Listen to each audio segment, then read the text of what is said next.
On Wednesday, the Southeast Caucus of the National Assembly met to discuss the security situation in the Southeast and the debilitating weekly sit-at-home orders issued by the outlawed indigenous people of Biafra, IPOB.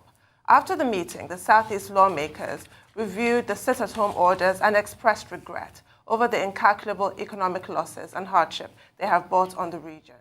They condemned in the strongest terms the disruption on Monday of the senior secondary school certificate examination by unidentified armed men who chased away students, teachers, and examiners and set ablaze motorcycles at a secondary school in Njaba, local government area, Imo State. The lawmakers also resolved to intervene and engage the Nigerian government on finding a political solution to crisis in the region and on the detained IPOB leader, Nnamdi Kanu. Joining us now from Abuja to discuss their meeting, their chances of resolving the crisis in the Southeast, and the resolutions reached on Thursday by the Southern Governors Forum is Senator Enyinnaya Abaribe, Senate Minority Leader and former Deputy Governor of Abia State. Good morning, Senator, and welcome to the program. Good morning. Always a delight to be here. Well, Senator Abaribe, I think Tundu already identified the major issues. Please, could you share with us the purpose of the Southeast Caucus meeting, the outcome, the major decisions reached, and next steps by that Southeast Caucus, particularly with regard to IPOB and the continued detention of Mazi Nnamdi Kanu?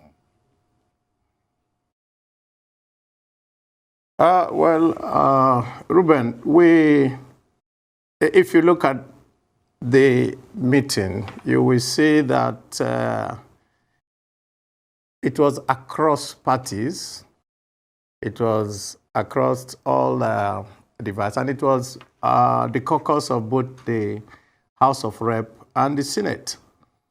And the idea for us was that we had looked at what was happening. It's our constituents that are bearing the brunt of all that has been going on there. And it was necessary for us to take a stand. And that was what we did. And you could see the communique that we issued after the meeting. Basically, that IPOB itself had said that they had called off the sit-at-home. And nobody knows who exactly is going around saying that they were enforcing a non-existent order. The spokesman of IPOB is Emma Powerful, who had issued a statement to that effect. And I think Governor Peter Obi said it the other day that maybe some other actors have joined, criminals, cultists, all manners of people, and are using the sit-at-home to perpetrate mayhem in the Southeast. And we all condemned it in its entirety.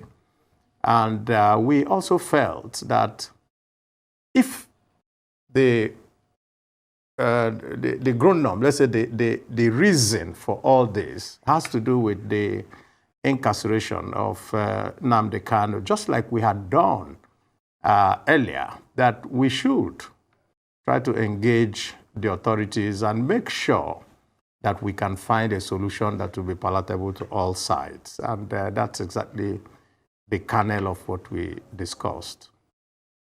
Right, I want to talk about that possibility that you feel exists of a political solution to the current incarceration of Nnamdi Kanu.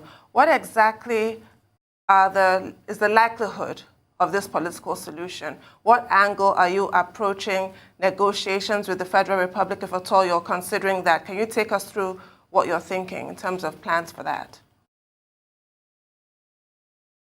Well, I guess that there is nothing that you cannot be negotiated. There's nothing that you cannot come and say, let us have a discussion on. And we intend that we will also engage the authorities, the federal authorities. And, there are two aspects to this. If we can find a resolution, a way forward, then we will approach the legal side, because we know that there are some legal issues also involved there. It's not going to be easy. We do not think that it's just a walk in the park.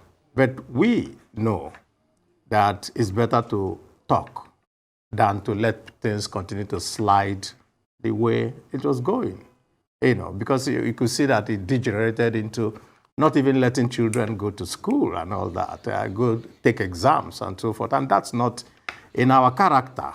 And we felt that we need to come in and decisively step into the matter. Of course, with every other stakeholder, the Ohanese, the governors, and every other person, we think that there's still a chance at a negotiated settlement. Oh, and we'll come back to you, Senator Enyinnaya Abaribe, and we'll talk some more.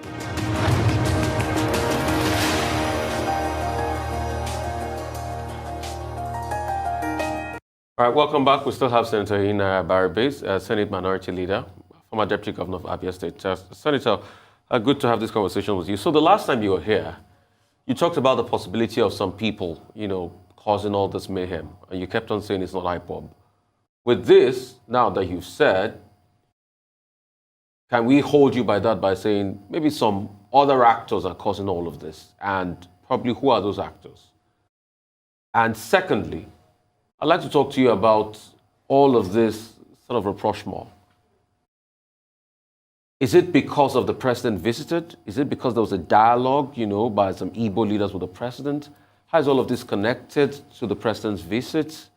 And then there's some other things, because media was shut out of that hall, that request you made from the president from that visit that we should know about, at least to allay fears and calm people down?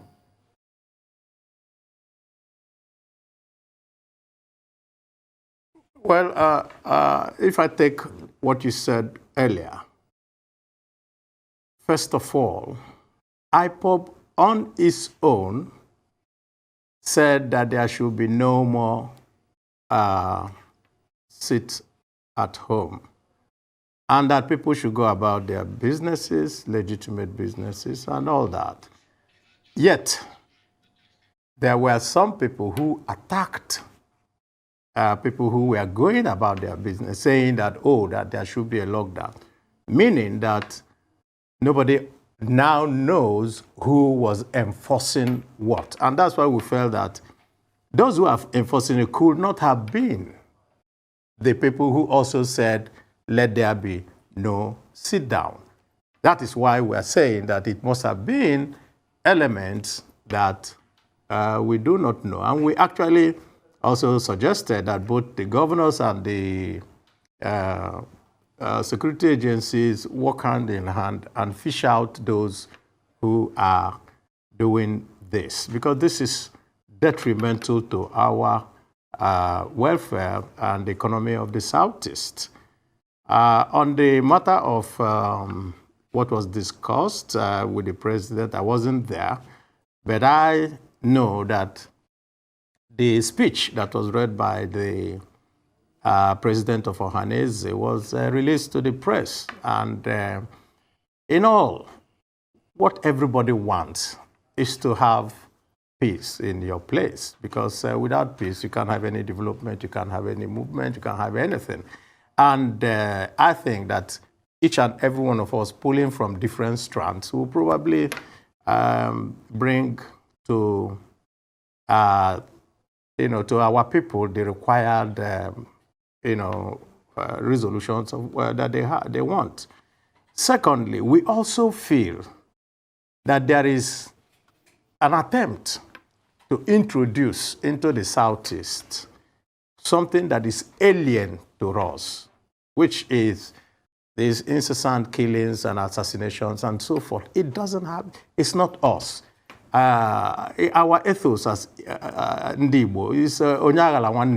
We don't forsake your brother. So the brothers are killing brothers, and that all these type of things are happening, we think is alien to our character. And that's why we feel that the sooner every other person comes in and we find out who and take out those who are doing this, the better for every one of us in the Southeast. That's exactly the situation now.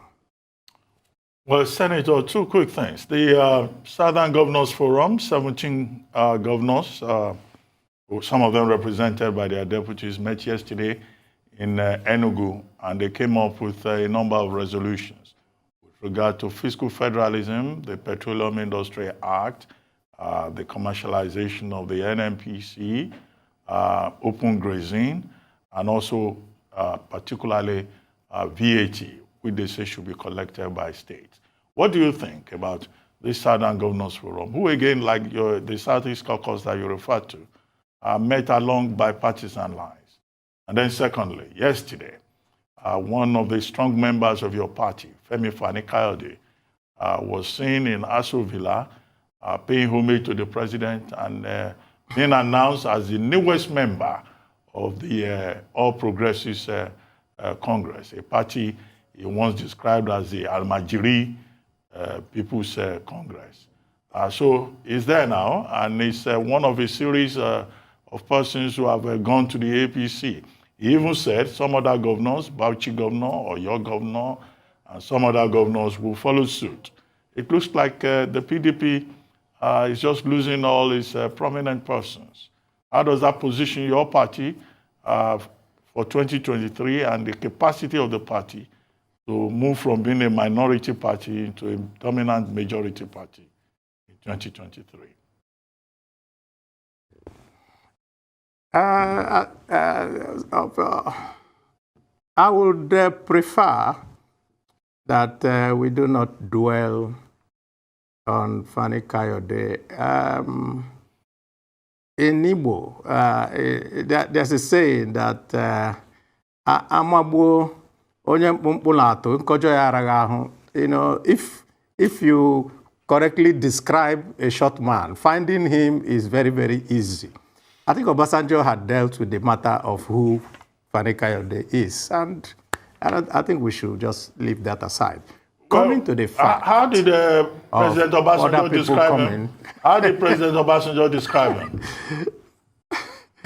I think we can find out that he already had made that statement. I would have to repeat it here.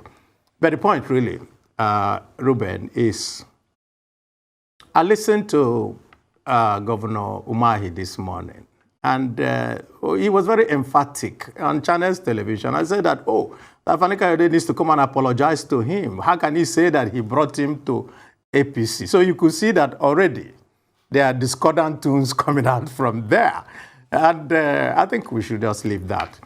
As for the fact that PDP is going to take over in 2023, the facts are very, very clear.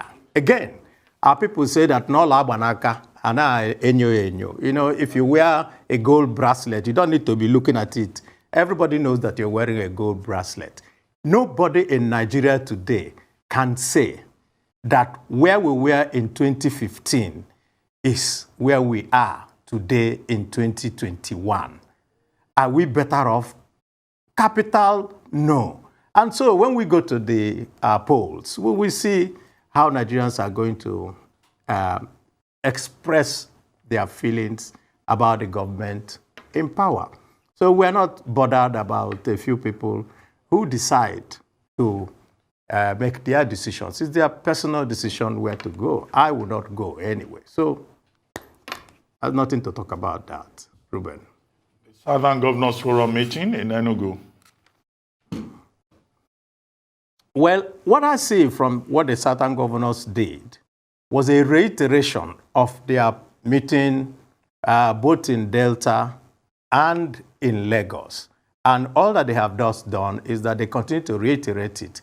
Presidency must come to the South, fiscal federalism to be enforced, and VAT collection. Of course, they are very right on VAT. VAT is not there in the exclusive list.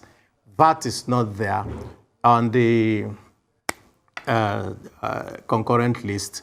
And therefore, VAT is residual. Residual means that the states can make laws for it. And I don't see how we can. In fact, if they want my advice, what I would say to the federal government is rather than using FIRS to be dragging unnecessarily. They should call all the attorneys general of the states, sit down and hash out a resolution of this matter. And that should now take care of that. You know, we can't be a federation and then some people are breaching the law. The law is clear. VAT is not in the exclusive nor concurrent list. So the federal government has absolutely no say in that matter. I can understand the history. And I watched Ijewere yesterday when he said, this is how we came to this point, and this is what happened. And we can take in all those historical facts into consideration and our present realities, sit with everybody and hash out a solution, which is what federalism is all about.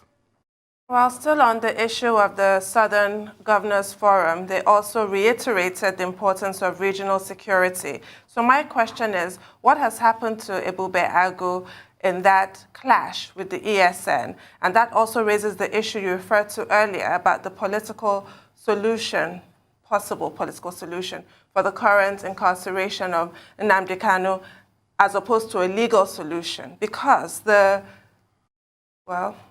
we haven't really seen the latest charges brought against him, but we can well imagine. In the last couple of days, the presidency has reiterated the fact that IPOB is a proscribed group, and presidential spokesman Garba Shehu mentioned how IPOB has regularly murdered security services and innocent civilians. So how will that Ebube Agu and ESN conflict in the Southeast be resolved? And how does that designation of IPOB and therefore its leader in these terms, how does that affect your attempt to find a political solution for his release? Well, I wouldn't be in the best position to talk about Ebube Agu because that is exactly the job of the chief security officers of the Southeast. Their job is to have that regional outfit. They signed up to it. They told us about it. They came together and informed the whole world that they have it. So I guess that they are in the best position to do so. As for the fact that the IPOB is proscribed and therefore you can't talk to them, and I do not think that that is correct. The fact is simple. They are showing that there is sympathy for them. And if you are in charge of a nation of diverse interests in the manner that we have, there must be a way for you to resolve issues without being unduly legalistic. And I've said it here before. IPOB and is whatever they are doing now and the tag that they are giving them is the fault of the federal government.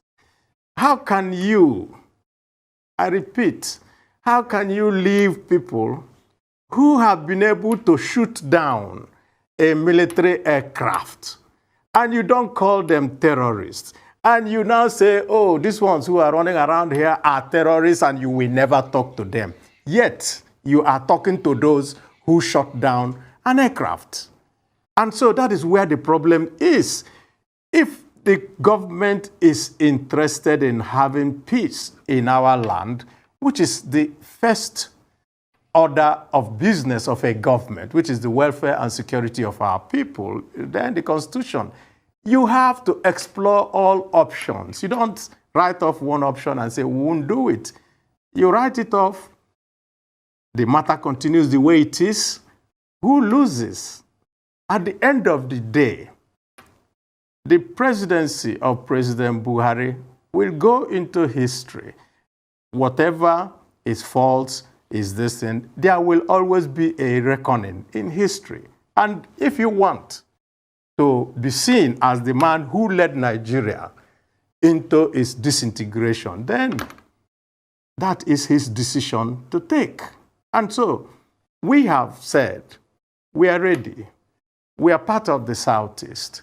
We know some of the people who we can all bring together, governors, Ohanese, clergymen, everybody, and say, let's talk. And we have always said that. When I came here last time, I also said the same thing. I said, let's talk. Why wouldn't we talk? And so, for us from the Southeast, something is very, very difficult for us to comprehend. You're very willing to go and talk to foreign Fulanis who are invading Nigeria and causing mayhem here. You're very willing to talk to the people you call bandits. Of course, I've always told you here that I don't believe that they are bandits. They are terrorists. It's just that we're giving them a beautiful name. You're willing to pay ransom. You're willing to do all manners of negotiation with them, and we saw it. Why is it that when it comes to the Southeast, you're very unwilling? You want to bomb them. You want to do that. And I'll say one final thing. When you live in a country and your military is conducting sorties, air sorties, within your territory, I don't know what else you can call it. And so I don't like us coming and just pretending that there is no problem. We are in serious problem, and we need to deal with that. All right, we'll take a short break. We'll come back to you, Senator Mubarak.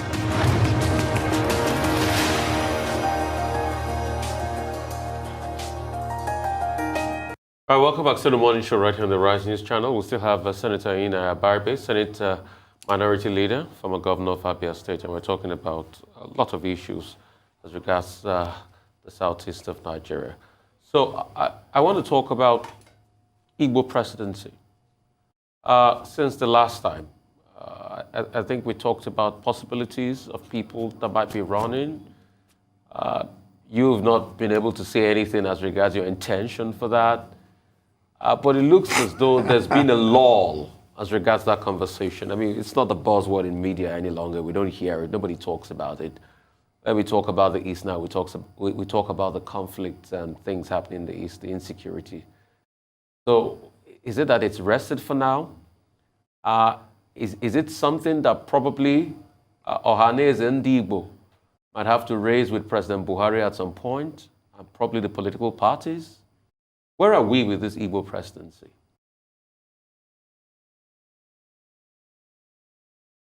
Well, Rufai, first of all, running for any office, you have to do it within the milieu of a political party, especially as the fact that we do not have independent candidates. Two, let me borrow the words of my good friend Peter Obi, who said that Nigeria is an engine of a vehicle that has knocked. And once that you don't go and look for a driver for a knocked engine, because the vehicle will not move. So what you need is a mechanic, a good one that can repair the engine. And I think that there are very good mechanics in the Southeast, just like there are mechanics everywhere, but very good mechanics in the Southeast. What has led to what you think is a lull is that both parties are going through a period of getting the party leadership set. And it is only after that that you will now see people come out to say, I would like to put my heart in the ring. And I think that it's a process that we are going to see in the next few months. As for myself, I do not think that those who are doing the job of presidency today are much better than me. So when the time comes, I will let you know, Rufai, whether we will do much, much better. But like I said, the best mechanics are in the Southeast. Okay, thank you. Well, okay, a number of issues that you addressed at that Southeast Caucus meeting. One of them is the sit-at-home order and all of that. The other is the Nnamdi Kanu case. The meeting resolved that a committee will be set up to engage with federal government stakeholders to find a solution to the continued detention of Mazi Nnamdi Kanu and that the Southeast Caucus will report back to Indigbo on a regular basis. Now, when is that committee going to be set up, and what kind of intervention is the Southeast Caucus going to bring forward, considering that the matter is already in court? Then second thing that was considered also was the attack on that command secondary school in Nkube, Njaba local government area of Imo State. Students who were not allowed to write their English papers in the current ongoing school living certificate examination. Is the Southeast Caucus going to make any effort, or has any effort been made to engage with WAEC, the examination body, to ensure that these innocent children do not all receive absent, a categorization of absent in English language, considering how important English is to any form of future admissions for these young persons at the tertiary level, that is. Yes, I know that there is an Ohaneze committee that is engaging with that. That is trying to find what are the alternatives that we can make for these innocent children. They are innocent. They don't have anything to do with all these things, and they are suffering for it. As for the fact of what happened in Njaba local government, the real worry for everyone was that this sit at home had been called off. So we do not know who decided that day to go and visit this type of injustice on the poor children who are looking to their future. And I think that's why a lot of people felt that these were not people who cared for their people. These are hoodlums and all manners of other people who are cashing in on this to do the whatever they have in mind to do. It's also possible that those who want to discredit another group may decide that, okay, let us also go to do this and blame it on that group. And so there are just too many scenarios that you can run. But all we are interested in is making sure that this does not happen again.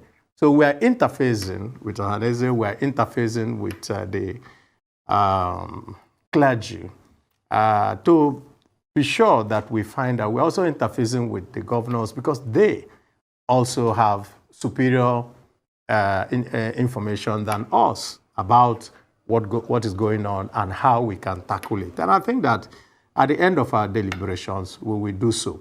We're having another meeting when we come in next week. And I think that by the time we have that meeting, that particular committee will have been set up. We're not going to announce the committee because it's unnecessary. What we're going to do is just to meet with the authorities, because this is a back channel movements we are going to do. And when we do that, and if the outcomes, we have to regularly tell our people this is where we are at the moment and this is where we're going. As for the fact of having some legal impediment, we know that you can talk even while you're in court. People, I think lawyers do it every time. You can decide, okay, let us go out of court and settle. So the fact that something is in court does not mean that you cannot discuss it or that you're precluded from having reaching some kind of agreement on it. We are all Nigerians. We are all citizens of this country, and we all have the same protection under the law. And that's what we want to make sure that everyone gets. There's been some criticism from perhaps unlikely quarters in the person of Senator Ali Ndume about the high rate of borrowing in this country and the unseemly haste in making these approvals without the proper scrutiny. He also said that some of the approvals that have been made, the money is nowhere to be found. In your capacity as a Senate Minority Leader, what's your take on this issue? I think that yesterday, the case was succinctly made by the head of the presidency's own economic team. If you are using 97.7% of your revenue to service debts, there's no sense in going ahead to borrow more. But in the Senate, this is what happens, and of course in the House of Reps. When a request is put forward by the president, it's sent to the Committee on Local and Foreign Debts. That committee will do its work and then bring a report to the floor of the Senate. So I'm going to wait until the report comes. But one thing I know is that the minority caucus will find it very difficult to continue to push Nigeria where we are going with this debt matter. How can a debt service to revenue ratio be 98%? It means that only 2% of your revenues is what you're going to use to do every other thing, both capital and recurrent expenditure, and that's impossible. Let's just put it that way. And so I would actually like to commend the president's team for pointing out to the president that where we're going is unsustainable. And that is our position.